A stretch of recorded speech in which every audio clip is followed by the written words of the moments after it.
Buenas noches a todos y a todas. Muchas gracias por estar pendientes. Vamos a esperar un tiempito para que todas las personas que están también pendientes de la hora, pendientes del evento, puedan tener la oportunidad de conectarse y de escuchar todo lo que vamos a hablar. Vamos a estar entonces atentos. En unos 10 minutos, unos 5 minuticos o unos 3 minutos vamos a estar ya empezando. Vamos de todas maneras a ir, si quieren, pueden ir sugiriendo algunas preguntas o algunos temas que de pronto les cause inquietud. Espero que esta sea la primera el primero de muchos encuentros.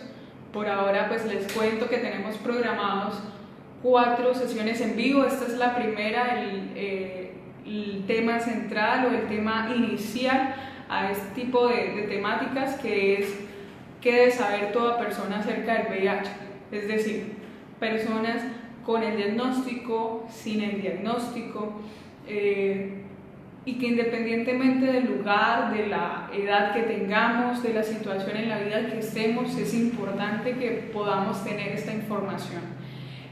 Bueno, la segunda entrega que iríamos a hacer, o el siguiente martes, nos volveríamos a ver a esta misma hora para trabajar ya temas que tienen que ver un poco con el tema del sexo seguro, de la procreación, ¿sí? Que es, digamos, uno de los temores que la mayoría de personas nos comentan, ¿no? O que me han comentado a mí, porque pues además les cuento a los que en estos momentos están conectados. Igual de pronto voy a repetir esta información un poquito más adelante para las personas que recién llegan, y es, soy psicóloga.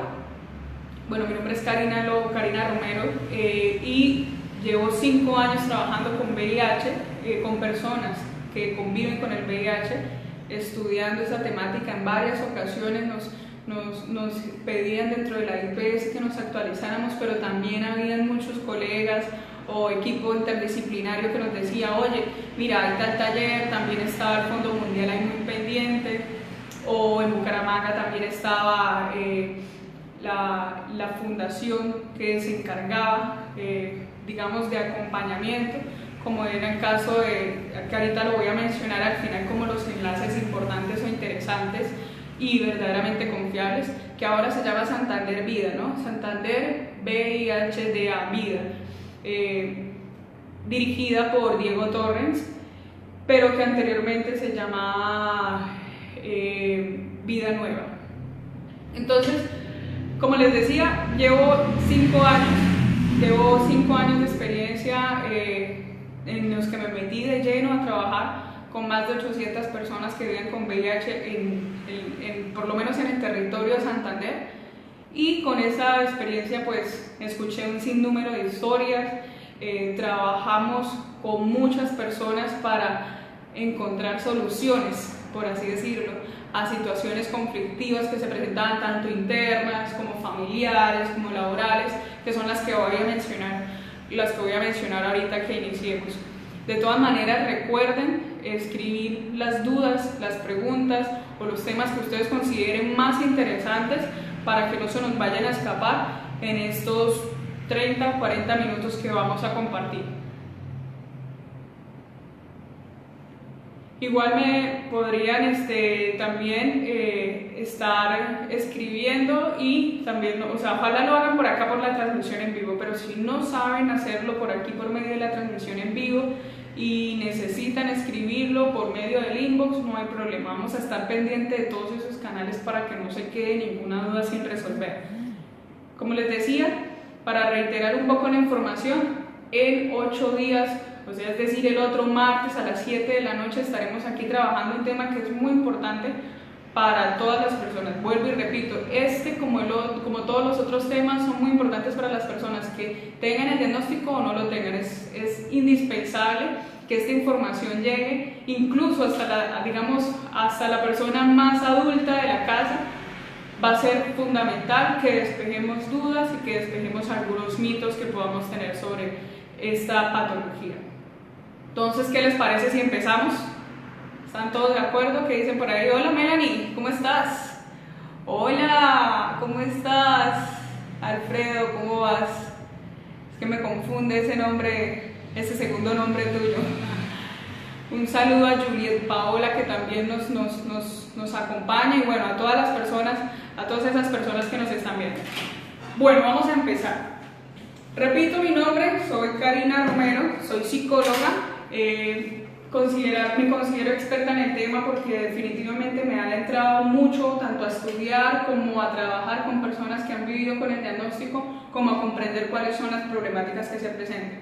Es por eso que voy a comenzar este en vivo con algo muy importante, y es que cuando uno normalmente pregunta o escribe en Google o en YouTube qué es el VIH, de una vez nos dirige a los síntomas, ¿cierto? Y casi que siempre, hola Fabián, ¿cómo estás? Hola Diana, y saludos de una vez a Adriana para que no me van a regañar. ¿Qué es lo que primero nos dicen o qué es lo que primero aparece? Los síntomas. Entonces nos hablan como si esta fuera un diagnóstico, una patología netamente física. Pero lo primero que quiero dejar claro es que el VIH es una patología con un impacto muy fuerte a nivel psicológico.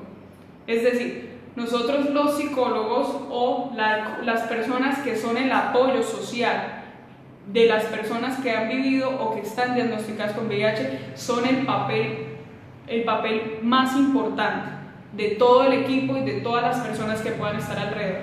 Es decir, una persona que sospecha o que tiene dudas acerca de si puede llegar a tener, o si ya sabe que tiene el diagnóstico de VIH, lo primero que le atemoriza es ¿qué van a decir de mí? ¿Por qué? Los interrogantes más grandes son ¿por qué? ¿Quién? No en ese momento, y muchos también temen por su vida, por supuesto, ¿sí? ¿Pero por qué? Porque hay un miedo, la respuesta inmediata emocionalmente es el miedo. Hola Juanca. Entonces, ¿qué pasa? Si nosotros tenemos una idea completamente errónea acerca del diagnóstico, es normal, es completamente instintivo que nuestra respuesta sea el miedo. Pero eso tiene muchos inconvenientes también. Por lo menos muchos inconvenientes en Colombia, donde es un país que a veces llaman por teléfono a decir, oiga, buenas tardes, ¿cómo está? Usted salió positivo para VIH. Entonces una persona que esté atravesando una avenida se puede quedar paralizado y puede tener un accidente. Los ejemplos que voy a dar, así parezcan exagerados, son historias reales, ¿sí? Son cosas que han sucedido. En muchas ocasiones incluso la revelación del diagnóstico la hacen incluso diciéndole, es que usted, ¿para qué se puso a hacerlo sin preservativo? O sea, culpabilizando a la persona. Entonces, ahorita más adelante vamos a hablar un poco sobre cómo debe hacerse todo el proceso de la prueba y la revelación del diagnóstico adecuadamente. Porque, digamos, es un tema demasiado importante, y de hecho, los psicólogos y los trabajadores sociales somos los encargados dentro del equipo interdisciplinario de venir y confirmarle a la persona el diagnóstico. Ya se imaginarán el trabajo tan difícil que tiene un profesional que tiene en sus manos esa responsabilidad. Entonces, como lo primero que les había dicho era que el VIH tiene un alto impacto psicológico, lo primero que vamos a hablar es eso. ¿Qué significa para una persona tener VIH? En términos psicológicos. Entonces, en términos psicológicos hablamos que había una respuesta emocional de miedo, y a veces se combina con una respuesta emocional de rabia, ¿no? Pero entonces la respuesta emocional de rabia es altamente nociva.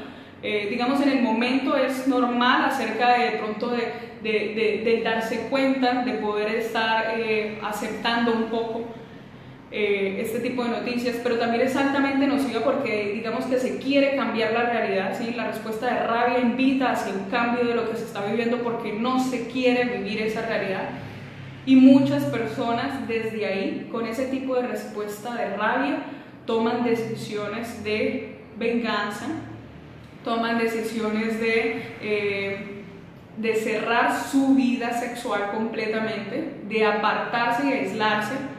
Les comento lo que les decía ahorita, los ejemplos que voy a hablar son completamente de la vida real.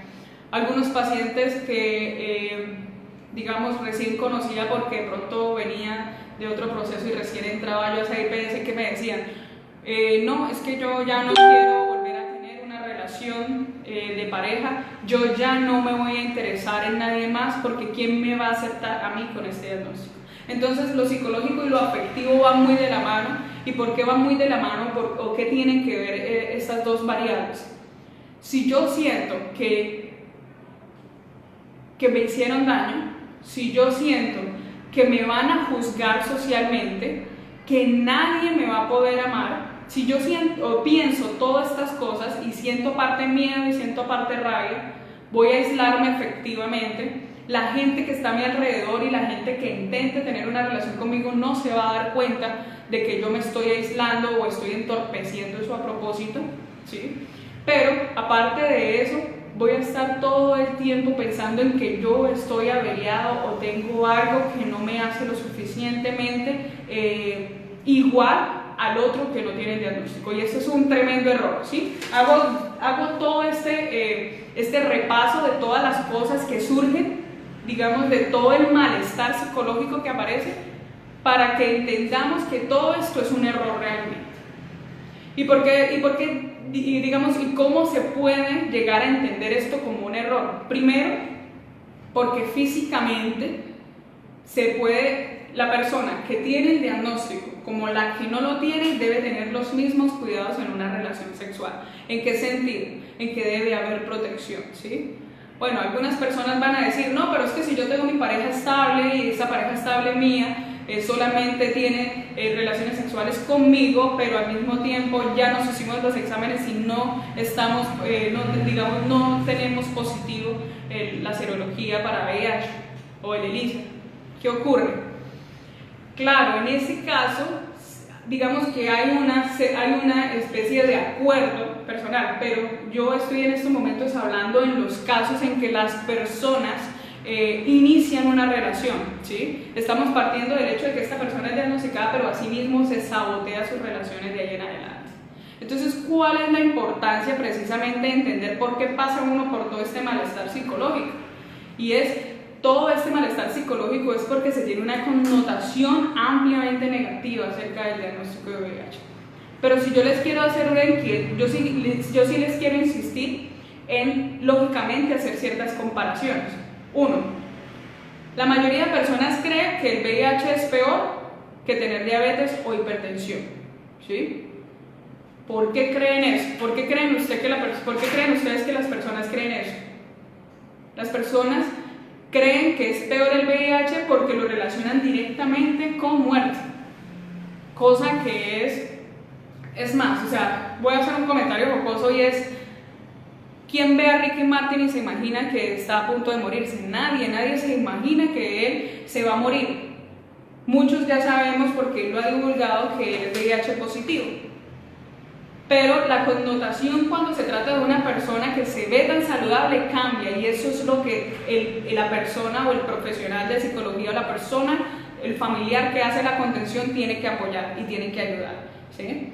Y es en cambiar la connotación que hay acerca del diagnóstico. Físicamente van a suceder muchas cosas, pero también cada caso va a ser muy particular, y ahorita les voy a explicar físicamente cómo entender la patología.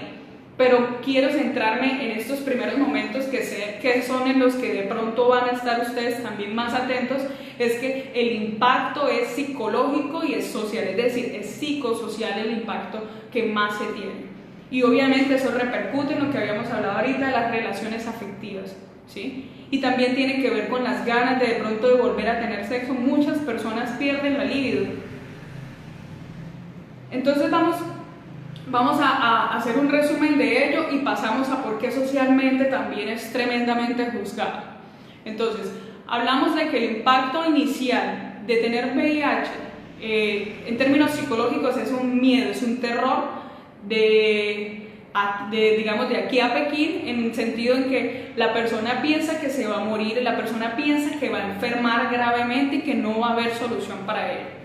Cosas que son completamente erróneas. Una persona con VIH puede estar completamente asintomático si sigue su tratamiento y nunca jamás en la vida llegar a sentir ningún síntoma ni ningún malestar físico relacionado a la patología. Obviamente le van a dar gripes, obviamente va a sufrir de pronto por otras situaciones, de pronto una diabetes, de pronto una hipertensión. Pero entonces, volviendo al tema del ejemplo que les daba de la diabetes y la hipertensión, les voy a decir una cosa. Si ustedes tienen una pareja con VIH positivo, pueden tener hijos que nazcan sin la infección, e incluso si ustedes son negativos, pueden tener sexo con esa persona para quedar embarazadas o en el caso del hombre para embarazar y permanecer sin el virus y que su hijo o su hija nazca sin el virus. Pero si tu pareja tiene diabetes o tiene hipertensión, el potencial a que se presente ese diagnóstico más adelante en tu hijo o en tu hija va a ser muy alto, ¿sí? Tiene un componente hereditario. ¿En qué sentido? En hábitos, tiene un componente hereditario también en que la célula tiene memoria, etc.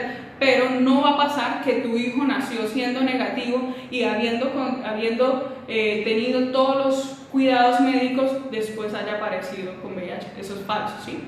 Entonces, primero que todo, no es necesariamente cierto que el VIH sea peor que la diabetes y que la hipertensión. Ahora, otras personas dicen, no, pues eso ya no es tan tenaz, ¿no? Es hasta mejor es mejor tener VIH con cáncer. Ojo, no hagamos este tipo de comparaciones, ¿sí? Cada tipo de cáncer es diferente y una persona que pueda vivir con cáncer no le va a gustar que se hagan este tipo de comparaciones. Entonces, ¿qué es, digamos, lo verdaderamente importante? Empezar a borrar todos los mitos y todas las leyendas que tenemos acerca del diagnóstico y comenzar a entenderlo como una situación de nuestro cuerpo, una condición de nuestro sistema inmunológico que nos va a decir, ojo, cuídese en estas y en estas otras cosas. Es decir, como más o menos parecido a otras enfermedades autoinmunes que requieren un cuidado especial. Entonces, hablamos de qué es psicológicamente y qué es afectivamente. Ahora pasemos a lo social. Lo social me importa muchísimo. ¿Por qué? Porque a la gente le da un terror impresionante que los demás se enteren de su diagnóstico. Y con toda la razón. ¿En qué sentido?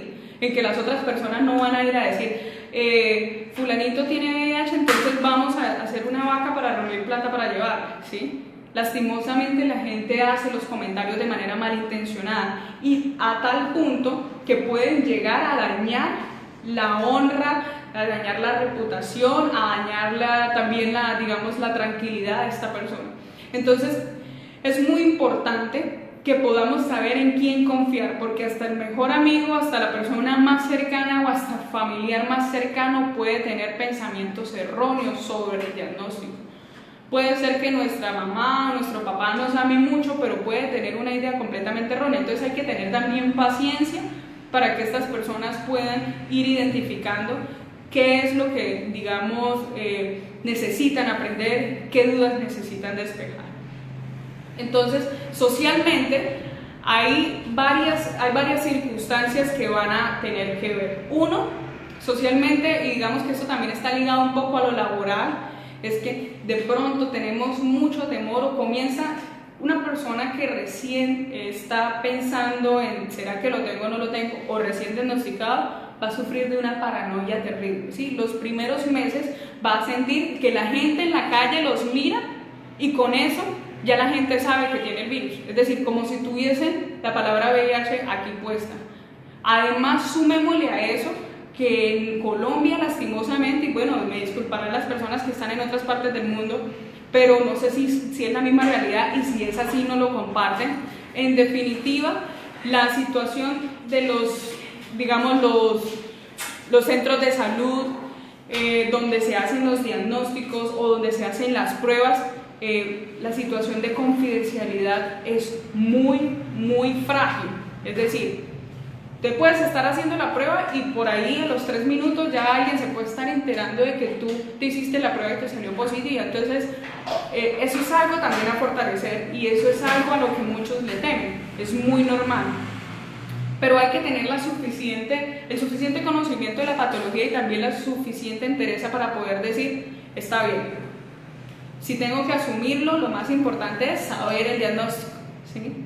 Y como les digo, hay mucha gente que se basa únicamente en lo que tiene que ver con el aspecto, con los temas físicos, que no se me noten, que no, porque por ejemplo, que no se me note, entonces en el que no se me note me someto a una cantidad de productos que me dicen que consuma, pero por el mismo miedo de que la gente sepa que yo estoy yendo a un sitio donde trabajan con personas con VIH, entonces no voy a las citas, ¿sí? Entonces díganme ustedes ahí en ese caso, ¿qué les parece? Si es más importante fijarse en lo físico que en lo psicológico. Y como lo dice mi amigo Diego, saludos, tiene que ver con un estigma social. Y ya sabemos que el estigma social tiene muchas connotaciones. Y como esta patología en especial, hablándonos en términos de lo social que estamos hablando, como tiene relación con el sexo, hay mucho tabú, hay mucha culpa, hay mucho, digamos que se habla mucho del escarmiento y muchas personas se sienten también con autoridad de juzgar y decir cosas malas acerca de una persona que tiene VIH. Pero precisamente como rompiendo esos mitos, yo les puedo contar que tuve pacientes que vivieron más de 40 años con una misma pareja y a los 60, 70 años se enteraron que su pareja las había infectado. Entonces ahí, ¿cómo podríamos hablar de culpabilidad o de escarmiento? O como también he conocido casos en los que era su primera pareja sexual y con esa primera pareja sexual fue que se infectaron. Entonces, y los sinnúmero de casos de mujeres embarazadas que se enteran durante el embarazo, o sea, durante los primeros controles. Entonces imagínense para qué meter o para qué incurrir en que estas mujeres tengan culpa. La culpa no genera ningún beneficio para una persona que esté recién diagnosticada o tenga la sospecha de diagnóstico, ¿sí? Entonces ya hablamos también de lo social. En lo social vamos a profundizar en nuestra tercera sesión, que vamos a hablar de las implicaciones legales o los beneficios legales que hay para las personas con VIH. ¿Por qué? Voy a explicarlo rápidamente.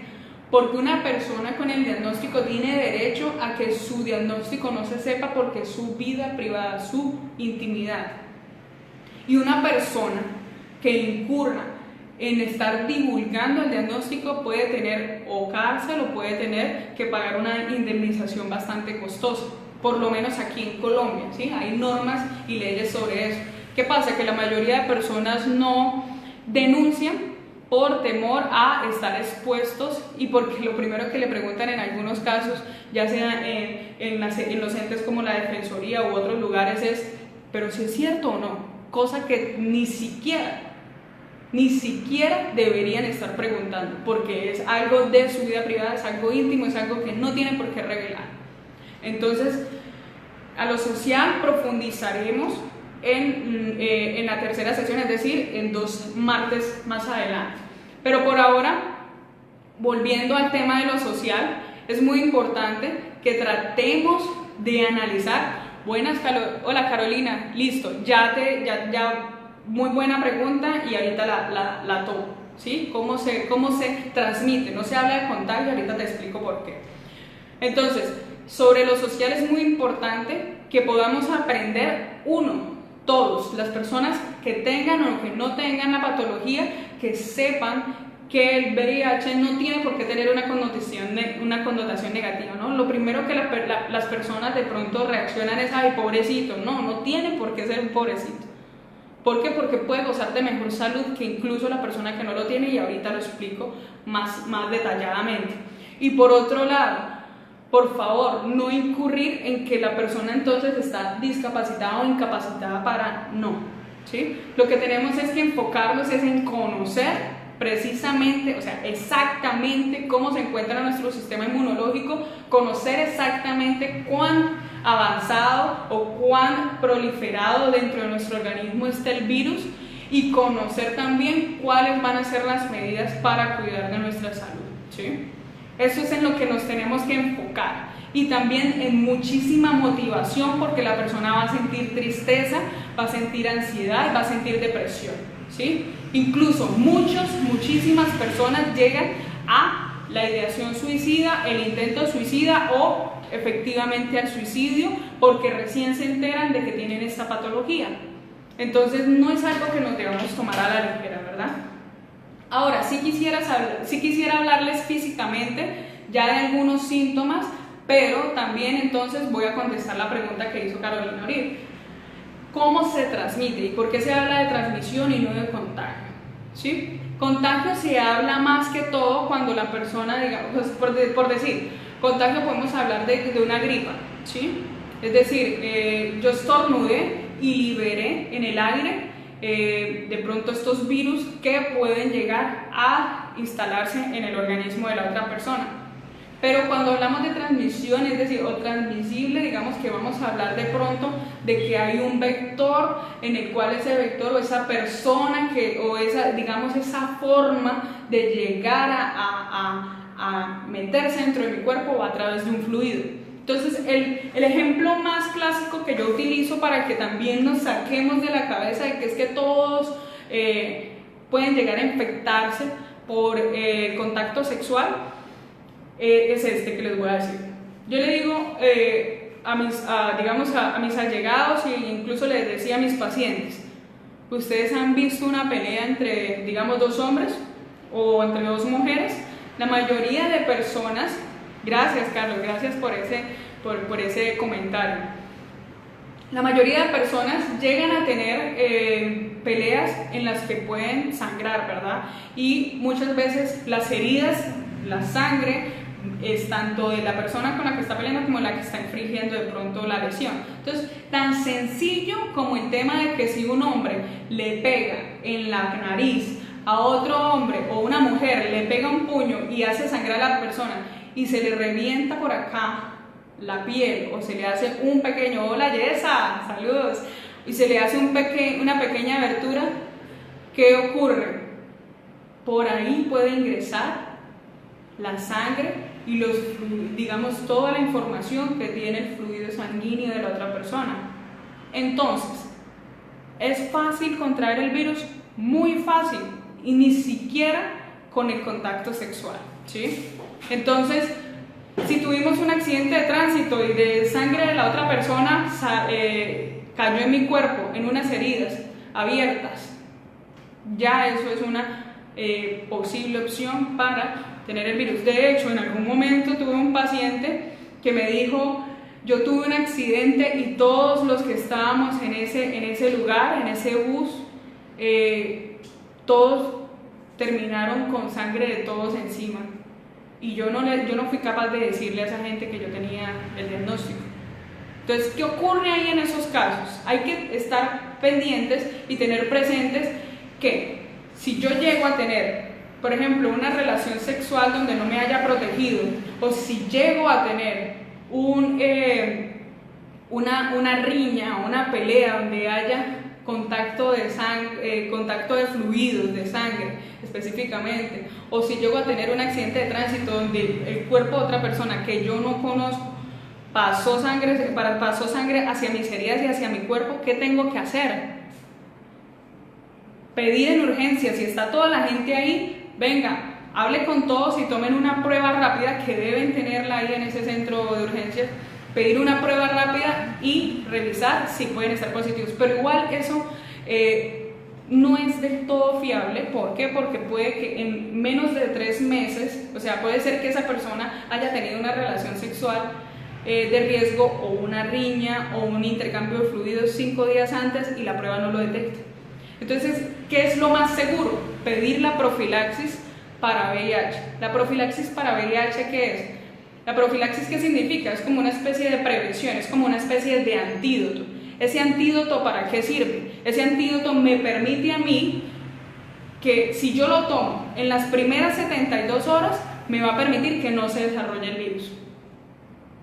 ¿Ustedes habían escuchado esa información tan importante y a la que todos los ciudadanos, por lo menos en Colombia, y yo me imagino que en otras partes del mundo también tenemos derecho a las personas? Es decir, si yo tuve una relación sexual de riesgo, y como han visto de pronto estas cadenas o estas historias que mandan y que la persona le dice a lo que termina la relación sexual, bienvenido al mundo del SIDA, bienvenido al mundo del VIH, o que después a usted al otro día le comenten, uy, ojo, porque esa persona tiene VIH y usted no se cuidó.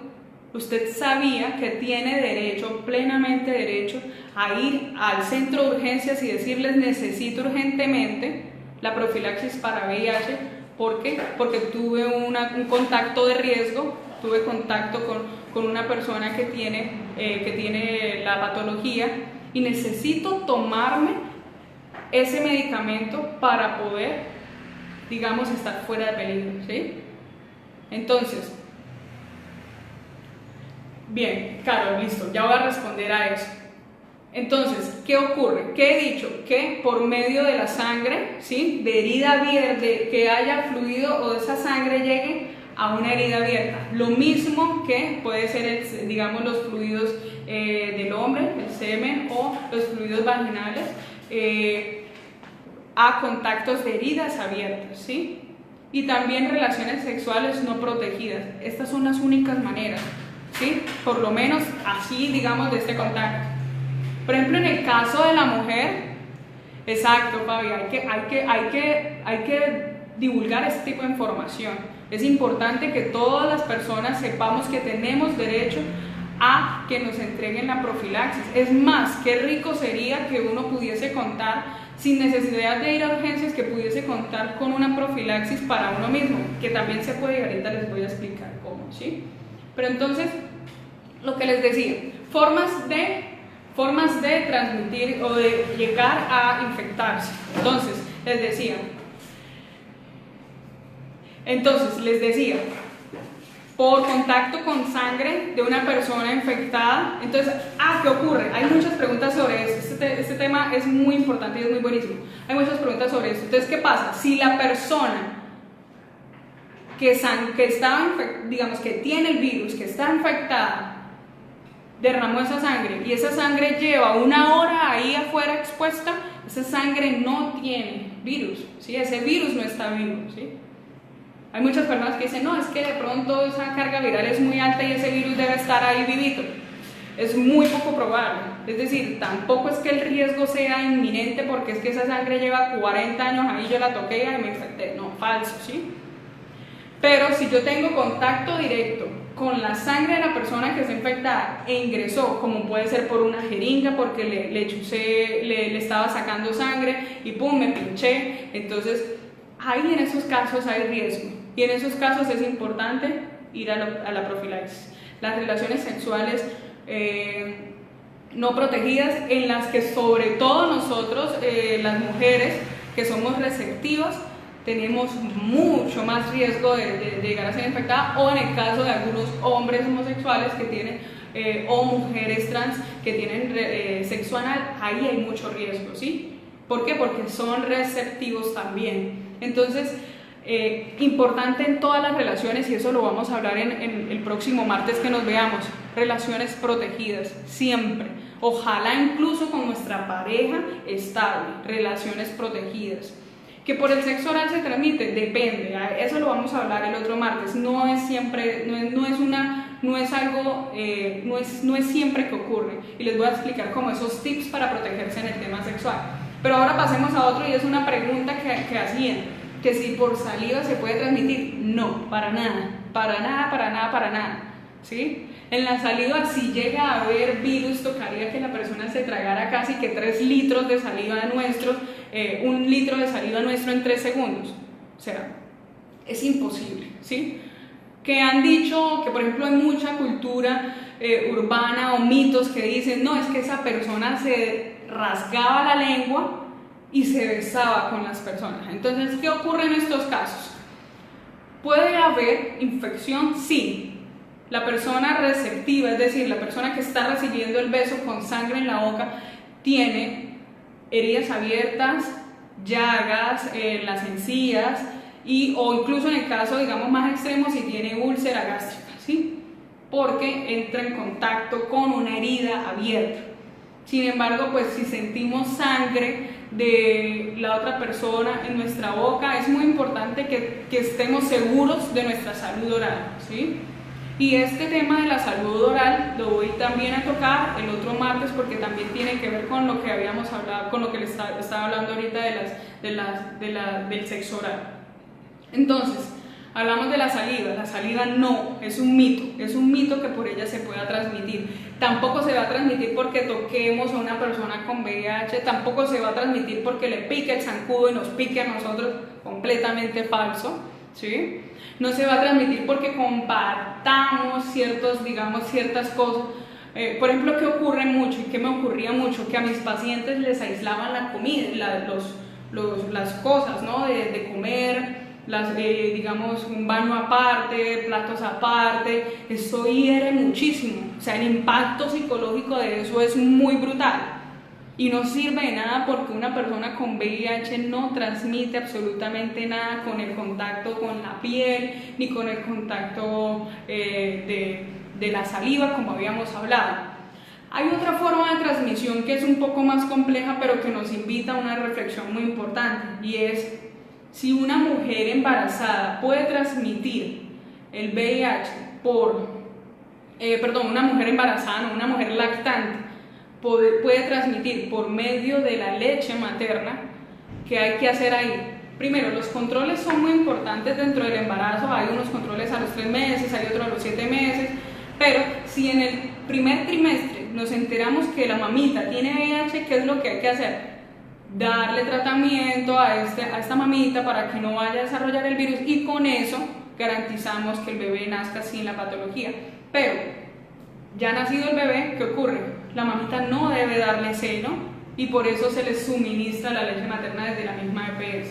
Tema que también vamos a profundizar el otro martes, pero para que quede claro que hay cierto riesgo. Pero entonces, en eso que quede claro el tema del riesgo de transmisión vertical, que es como se llama cuando la mamá lo transmite al hijo, hay que tener en cuenta que si yo no salí diagnosticada con VIH ni en el primer trimestre, ni en el séptimo mes, ni cuando terminé, ¿será que me puedo descuidar o puedo tener relaciones sexuales con mi pareja sin protección mientras esté en el año, o en los 6 meses, o en el año, o en el tiempo que considere lactancia a su hijo? No. Entonces, si voy a lactar a mi bebé, tengo sí o sí que tener sexo con protección con mi pareja. ¿Por qué? Porque puede haber una transmisión vertical. Entonces, mucho ojo y mucho cuidado. Que hay veces que dicen que es que fui a arreglarme las uñas y sangré, y como había sangrado a otra persona, entonces me lo transmitieron.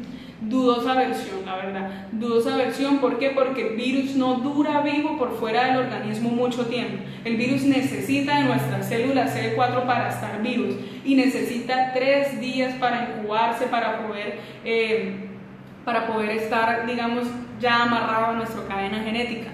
Entonces, queda un poco más claro, queda de pronto un poco más claro el tema de cómo podemos llegar a infectarnos, o cómo podemos llegar a transmitirnos el VIH. Ojo, pendientes de las peleas con sangre, que huele sangre de la persona con la que estamos peleando a nosotros, que ojalá ni siquiera tengamos que pelear. Pendientes de los accidentes de tránsito, pendiente de si llegamos a recibir una jeringa que acaba de salir del cuerpo de otra persona, pendientes también de las relaciones sexuales no protegidas, ¿sí? Y básicamente esas van a ser como las cuestiones o las situaciones en las que más se puede dar. De todas maneras, por ahí si tienen alguna duda específica, por ejemplo, alguna vez, otro mito, alguna vez apareció una publicación que habían unas naranjas que tenían rojo por una parte. Entonces las mostraban y decían que naranjas infectadas de VIH. Pues vuelvo y les digo, si esa sangre, que puede que no sea sangre, puede que sea un injerto de otras frutas, puede que sea otro tipo de situación o fenómeno que esté ocurriendo, pero si llegado el caso exactamente fuera sangre lo que hubiese ingresado a esa fruta, ¿qué hay que hacer? ¿Qué es lo claro? Lo claro es que ese alimento está en condiciones extrañas, y que hay que hacer análisis para ver si es sano o no sano comerlo o tomarlo. Pero lo que también es completamente claro es que ahí no hay virus. Ahí no hay virus de VIH porque el virus de VIH tuvo que haber muerto hace rato después de haber salido del organismo de una persona. Entonces, ¿qué les parece si ahora les explico físicamente qué significa tener VIH y físicamente qué significa tener SIDA y los síntomas que pueden presentarse? ¿Me ayudas aquí para...? Voy a pasarme hacia el lado de allá, que hay una especie de tablero donde les voy a explicar cómo funciona el sistema inmunológico y qué situaciones pueden ser indicadores de VIH, qué situaciones pueden ser indicadores de SIDA.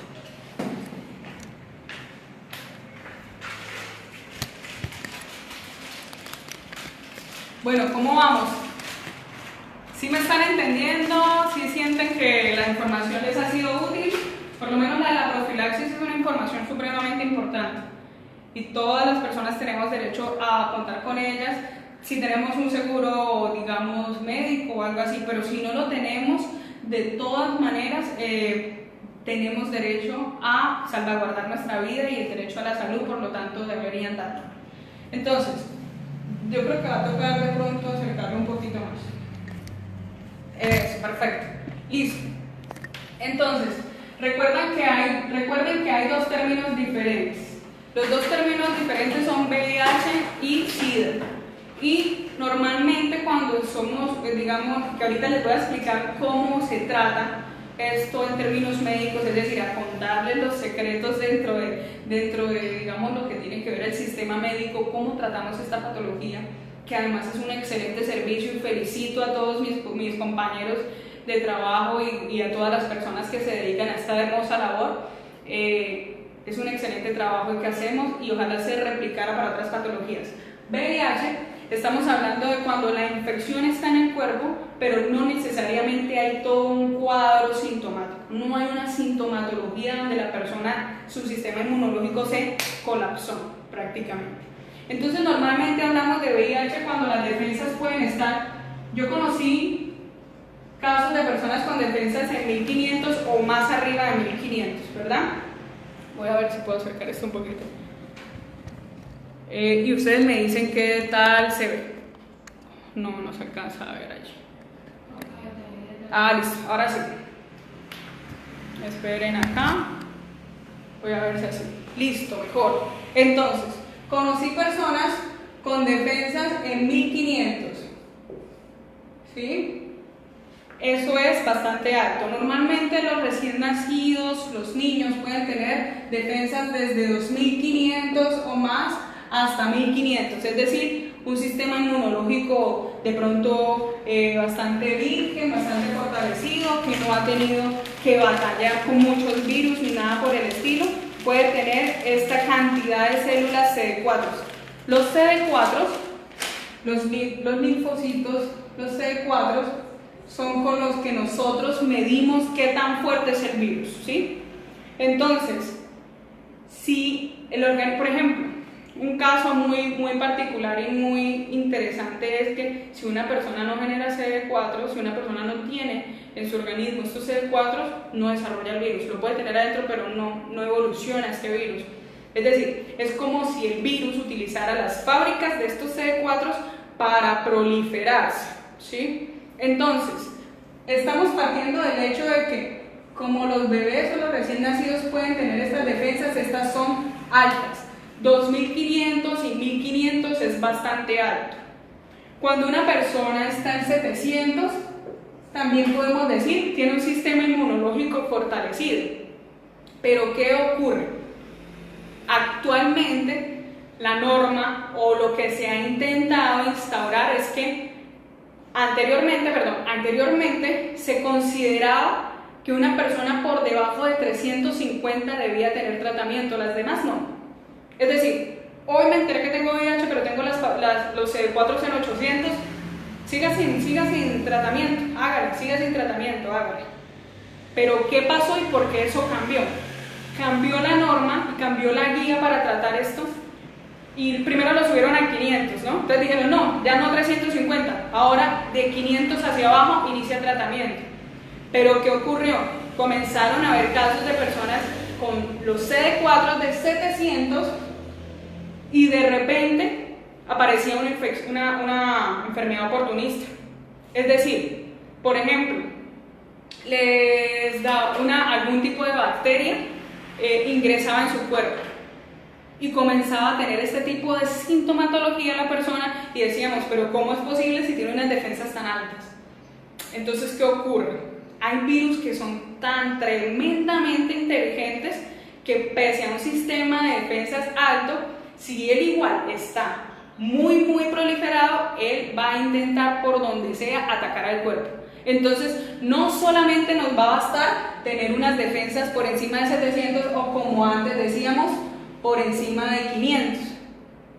Aquí todavía estamos en VIH, aunque algunos también comentan, aunque algunas personas también comentan que si hay una infección oportunista ya se podría hablar de SIDA, ¿sí? Hay una discusión frente a eso, pero yo les voy a explicar bien qué significa SIDA y qué significa VIH. Entonces hablamos de que las defensas pueden caer incluso hasta 0.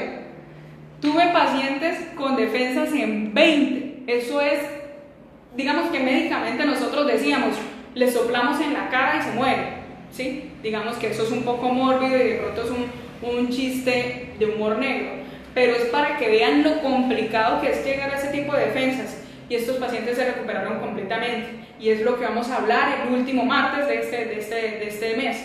Es decir, el último tema que vamos a tratar es cómo subir esas defensas y por qué es tan importante subir esas defensas lo más rápido posible cuando se tienen tan bajitas. Volviendo aquí al cuadro, estamos hablando de que una persona puede tener las defensas en 0, puede tener las defensas en 100, pueden tener las defensas en 200. Lo otro que hablábamos aquí era un término medio de 350. De aquí para abajo estamos hablando de una probabilidad de fase SIDA bastante alta, ¿sí?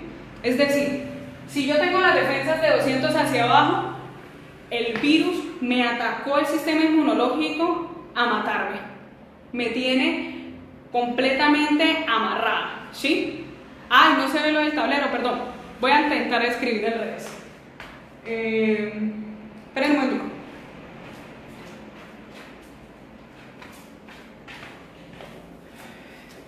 Ya voy a corregir eso, gracias por la recomendación.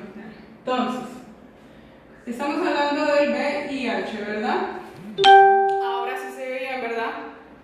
Entonces, estábamos hablando de unas defensas súper buenas. Por ejemplo, tuve un paciente que tomaba mucho omega 3, tomaba mucho, hay algo que le llaman, ahorita no me acuerdo el término, pero que tiene que ver con este tema de subir las defensas, es decir, de 2500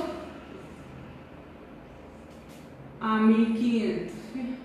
Factor de transferencia se llama lo que utilizaba este paciente, ¿sí? Entonces, estamos en estos estándares y estamos súper bien. Si tenemos un paciente, una persona, un compañero, un familiar con defensas en 800, estamos súper.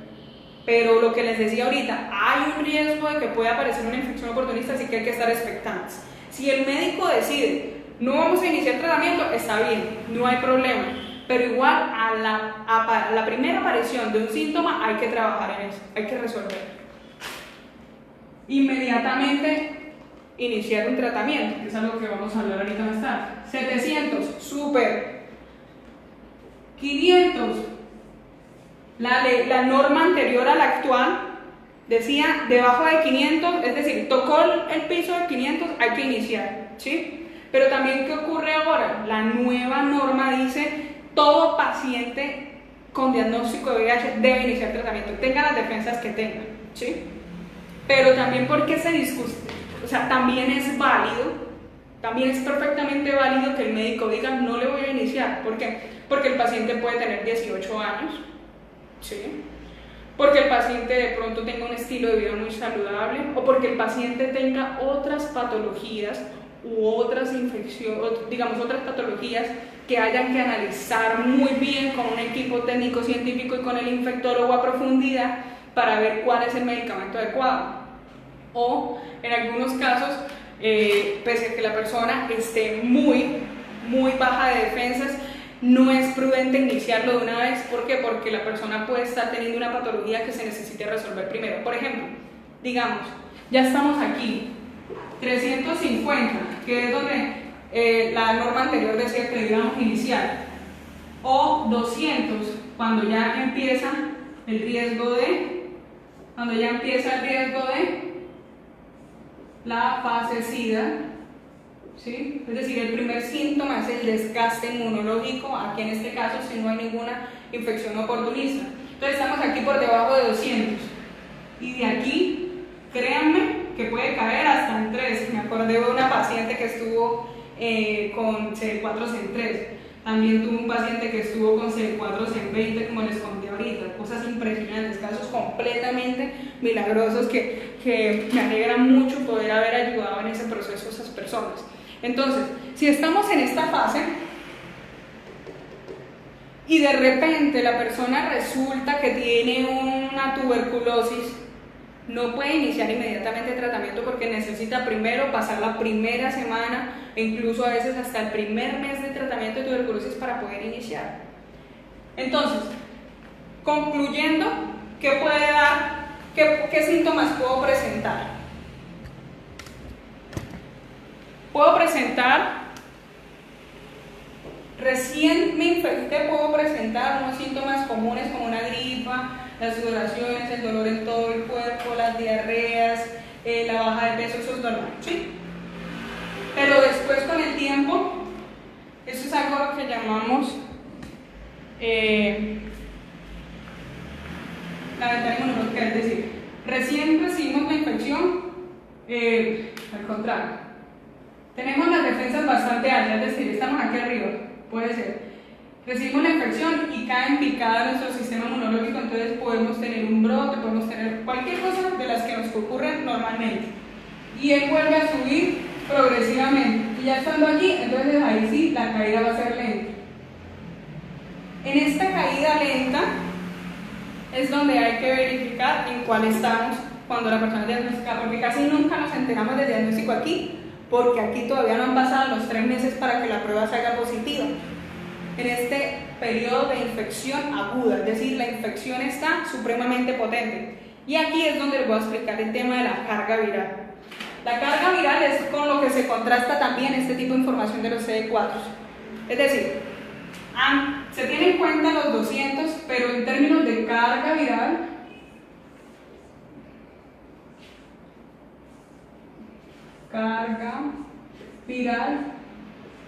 vamos a ver qué tan alto está, qué tan fuerte está nuestro virus.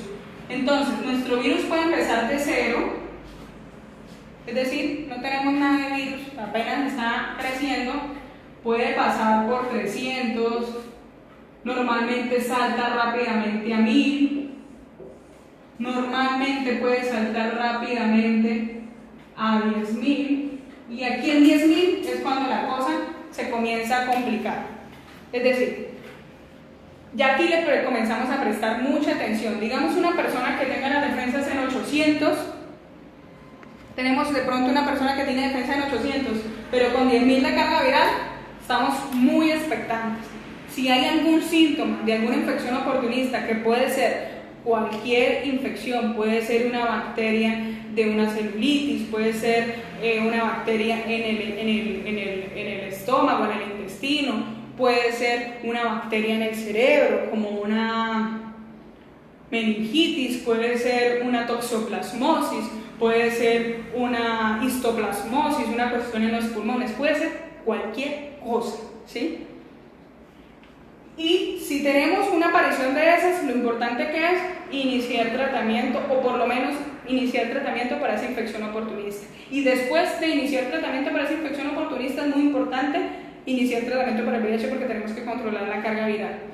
Cuando ya estamos en 100.000, cuando ya la carga viral está en 100.000, no nos pongamos a inventar más nada, su tratamiento a la fin, ya no hay nada que inventar.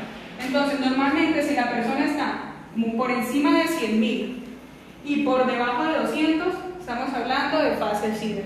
Ojo, una persona puede estar en fase SIDA y no presentar ningún tipo de, o no manifestar ningún tipo de malestar físico. y esa persona pudo haber estado infectada hace más de 10 años.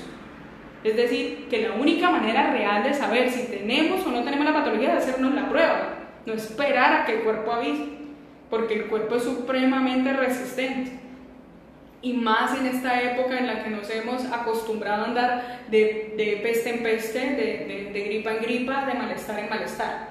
Entonces, volviendo al tema aquí de la carga viral, estas dos combinaciones son las que nos van a decir si tenemos que iniciar o no tratamiento.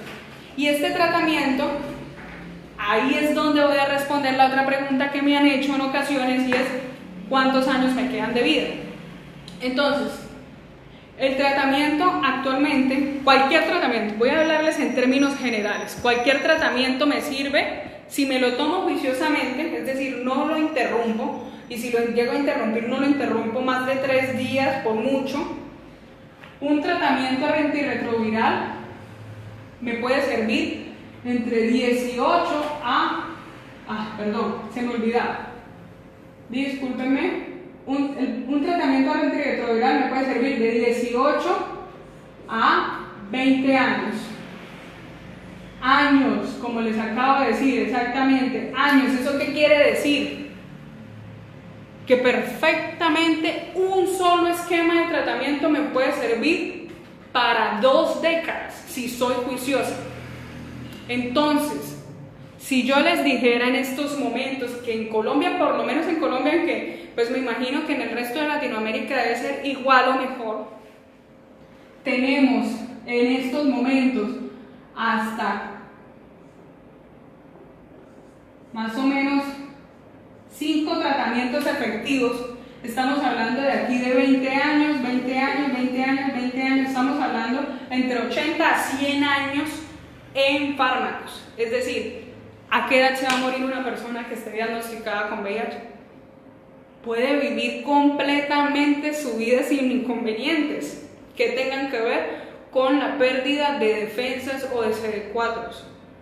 Estos CD4 son los que nos van a decir qué tanto tenemos que subir, qué tanto nos tenemos que mantener, y también esa carga viral nos tiene que decir qué tanto tenemos que ser juiciosos con nuestro medicamento. Bien, entonces ahora les voy a hablar de la importancia. Voy a volverme a situar en la silla. Yo sé que este tema, el tema que les hablé ahorita, es un poco confuso, que es un tema que se digiere con un poquito más de práctica, de experiencia, ¿sí? Pero sin duda, de pronto, si tienen algún inconveniente o quieren saber algo, me pueden escribir. Como les decía ahorita, y algo que les quiero dejar claro sobre el tema de los tratamientos. Si usted o la persona con la que usted convive le dieron un tratamiento que le está haciendo daño, tiene la posibilidad de cambiar entre esos 5 esquemas posibles que les acabé de mencionar. Es decir, si recibí un tratamiento y no me deja dormir, porque por ejemplo en los primeros esquemas se utilizaba todavía efavirenz y no está mezclado con entricitamina tenofovir en una sola pastilla conjugado como vienen unas versiones nuevas, sino que está aparte del efavirenz y aparte algunos casos, en el peor de los casos todavía utilizan la midodina-sidobudina. ¿Qué ocurre? Me puede dar mal genio, somnolencia, puedo tener sueños muy vívidos, pesadillas en las que yo sienta los olores, o sea, pesadillas muy vívidas. Entonces, si yo no me siento a gusto con ese tratamiento, tengo derecho a pasar con los otros miembros del equipo médico, por decir, bueno, para las personas que no conocen sobre este tema, una persona que es diagnosticada con VIH pasa en una IPS, y en esta IPS va a tener todos los meses la posibilidad de tener atención con psicología, enfermería, trabajo social, químico farmacéutica, médico, y muy recurrentemente se deja al médico, digamos que al médico de siempre se deja, o se trata de que el médico sea el mismo que ha tenido la continuidad, y tiene derecho también a exámenes paraclínicos que llamamos cada 6 meses. Es decir, y nutricionista, perdón. Entonces, ¿qué quiere decir esto? Que una persona con VIH está muy bien cuidada, muy bien blindada. Ustedes se imaginan si las personas, por ejemplo, con diabetes, tuviesen la posibilidad de ir a un sitio donde específicamente se especialicen en diabetes y aparte de eso les digan, ya pasaste con el nutricionista, o sea, tienes que pasar con casi todo el equipo, o por lo menos cada mes tienes que pasar con el médico y con otro profesional interdisciplinario. Y todos van a estar pendientes de tu salud, imagínate eso. Entonces, por eso es que se dice que una persona con VIH puede tener mejor calidad de vida y mejor salud que una persona que no lo tiene, porque se ejerce demasiada salud preventiva al respecto. Bueno, quiero de pronto tocar unos temas rápidamente porque ya se nos cumplió de pronto la horita de estar conversando y pues lo que definitivamente es claro es que estos temas hay que seguirlos hablando y resolviendo dudas, pero bueno, voy a hablar rápidamente de algunas cositas acá. ¿Cómo debe realizarse la prueba? En Colombia, por lo menos, hay una ley, creo que es la 2883 del 2016, más o menos ese es el número, pero es una ley que reglamenta cómo debe hacerse la asesoría antes de la prueba, durante la prueba y posterior a la prueba. Una persona que no esté capacitada en eso no debe hacer la asesoría. Es decir, eso no es como lo hacen comúnmente de que vayan, sáquenle la sangre, ay, ¿usted por qué se realiza la prueba? Y escriben por qué se realiza la prueba y después le dan el diagnóstico así como si nada y están apurados porque no saben cómo decírtelo. Eso no se debe hacer, debe hacerlo una persona realmente asesorada, una persona que haya por lo menos pasado el curso de esta asesoría pre y post. Aparte de eso, nunca jamás en la vida se debe confirmar un diagnóstico por teléfono. Nunca jamás en la vida se debe hacer este tipo de pruebas en una situación donde la persona pueda atentar contra su vida en ese mismo momento. Es decir, independientemente que haya salido positivo o negativo el diagnóstico, es importante decirle a la persona toda la información acerca del diagnóstico, hacerle una asesoría a cabalidad y entender cuál es la percepción de esa persona acerca del diagnóstico.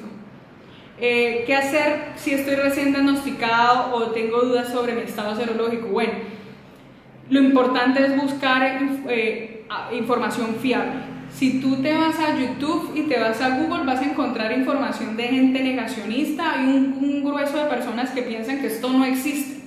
Y hay mucha gente que en Google se la pasa escribiendo eso es mentira, eso es conspiración, eso no existe. Este tipo de negacionistas lo que hacen es aprovecharse, y si ustedes ven en las páginas negacionistas hay puros productos naturales y demás que ellos venden y comercializan y se enriquecen de eso para decir no tome antirretrovirales, tome esto porque es que, bueno, o sea, si no existe, ¿por qué tendría que tomar eso? ¿Sí? Otra cosa, si tienes una persona a la mano que te pueda ofrecer información fiable, hazlo. Si no, escríbele, por ejemplo, a Santander VIH Da Vida, ¿no? O si no, escríbele a la red Somos, que opera aquí en Colombia a nivel nacional. Si no, contáctate con thebody.com o thebody.com, que también es un lugar donde asesoran adecuadamente. Pero lo más importante es cambiar la visión que se tiene negativa acerca del diagnóstico, eso es lo más importante. Y lo otro también, recién me diagnostiqué, ¿qué es lo que tengo que hacer? Miren, es activarse, a ingresar a la IPS, a resolver, a saber cómo estamos y qué hay que hacer, como quien dice, bueno, ya tengo el diagnóstico, lo asumiré progresivamente, pero ¿qué es lo que tengo que hacer? De que el médico te diga, que el nutricionista te diga, la nutricionista te diga, que el psicólogo o la psicóloga te acompañe. Allá vas a tener a todo el equipo, no te quedes en la casa esperando que se te acumulen todas las dudas en tu cabeza y no sepas después salir de ellas.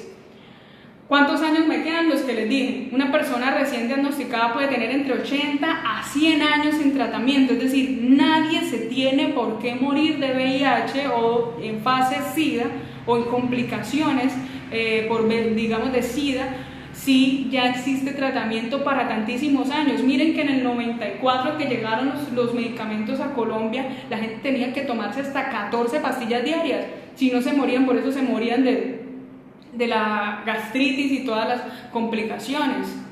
Entonces hay que tener en cuenta que ahorita la tenemos muy fácil. ¿En qué sentido? En que las pastillas pueden ser solamente 2 al día, 3 al día y no tienen así como mayor repercusión. Y si tienen dudas sobre su tratamiento me pueden escribir y yo les contesto.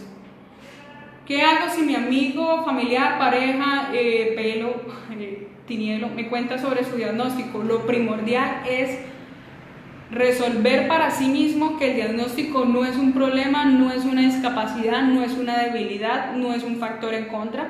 Segundo, que la persona sienta tu completo apoyo y digamos completa confidencialidad. Absolutamente ni el más mínimo comentario a nadie, es que ni siquiera, como quien dice, a la almohada se debe comentar eso. Eso debe ser el secreto mejor guardado, porque solamente esa persona tiene derecho a hablar de eso con quien esa persona quiera. Es más, se le debe aconsejar tener mucha cautela de cuándo decirlo, ¿sí? Y ese es el tema que vamos a hablar también la próxima vez que nos veamos.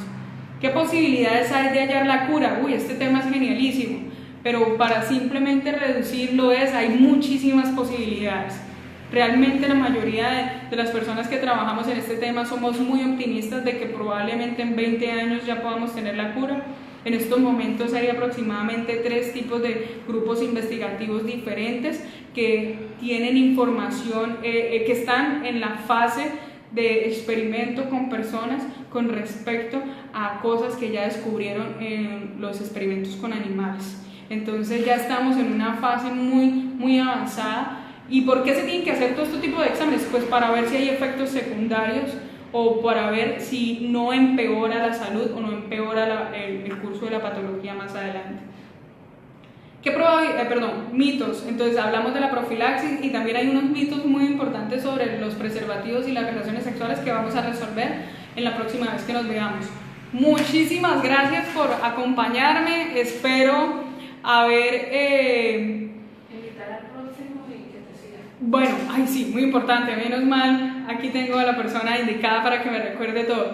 Muy importante, si no le han dado me gusta a la página, por favor, denle me gusta para que les lleguen las notificaciones y estén pendientes de seguir.